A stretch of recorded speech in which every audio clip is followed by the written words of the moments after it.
दलित महिलेची फसवणूक करणाऱ्या दोषींवर योग्य ती कारवाई करावी या मागणीसाठी कर्नाटक राज्य दलित संघर्ष समितीने शुक्रवारी सुवर्ण चौक जवळ निदर्शने करून सरकारला निवेदन दिले। बेळगाव जिल्ह्यातील रायबाग तालुक्यातील चिंचली गावातील दलित महिलेची 5 गुंठे व 21 गुंठे जमीन 85 लाखांना विकण्यात आली आहे। मात्र ही जमीन कोट्यावधींची असून फसवणूक करणाऱ्या दलित महिलेला न्याय देण्याची मागणी या दरम्यान करण्यात आली आहे।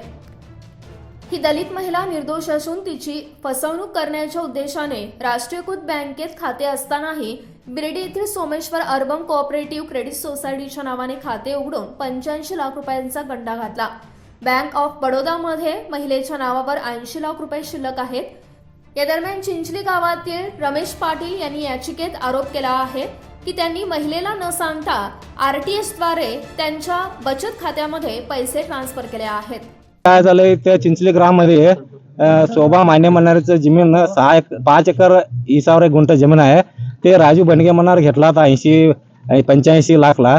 तो काय करला, या बाईचं बँक ऑफ बरोडामध्ये अकाउंट होतं नॅशनल बँकमध्ये, ते सोडून त्याला पाजवलेल्या बँकमध्ये आता पाजवलेल्या बँक म्हणलं काय सोमेश्वर बीडी बँक आहे, ते सोसायटी आहे, त्याच्यामध्ये 85 लाख रुपये घातला। त्याला पाहिजे म्हणता टायमध्ये 1 लाख रुपये विड्रॉल करून दिलाय आणि 4 लाख रुपये तिच्या बँक ऑफ बरोडाला घातलाय। 80 लाख रुपये काय केलं, त्याच्या दोस्ताला घातला रमेश पाटील म्हणण्याचं नावानं, ते घालून त्याला माहितीच नाही त्या बाईला। ती बाई बँकाला जाऊन पासबुक विचारला गेल्या टायमामध्ये तो मॅनेजर काय करला, तिला तुझं कुठलं पासबुक तू कोणची तकालीस म्हणून शिवाय दिलेला आहे। त्यानंतर 4 लोकांना घेऊन गेल्यानंतर तो लिहून देत आहे, काय म्हणून लिहून देत आहे, तुम्हाला 1 लाख रुपये मी विड्रॉल करून दिलंय, 4 लाख रुपये आरटीजीएस करले तुमच्या अकाउंटला बँक बरोडाला, आणि रमेश पाटलाच्या नावानं 80 लाख रुपये लावून दिले। तो रमेश पाटला आम्हाला काय समजून बाया विचारतात, त्याला मारायला जात आहे तो, आणि मागं ते पासबुक लिहून दिलं, ते जाऊन पुढची पोलीस स्टेशनला केस राहते। तिथं PSI पूजर म्हणून आहे, तो त्यांना लोकांना बोलू धरताय, बोलू जाऊन त्या बायला काय म्हणताय, नाही त्या बापे तो अनेक संबंध आहे तुझं, तूच दिलीस त्याला पैसे म्हणून तो केस करत नाही। त्यानंतर बाहेरून तो ह्याला भीती घालताय तो माणूस रमेश पाटील म्हणणार, तू इथं गावामध्ये घालतो तुला मर्डर करतो म्हणून।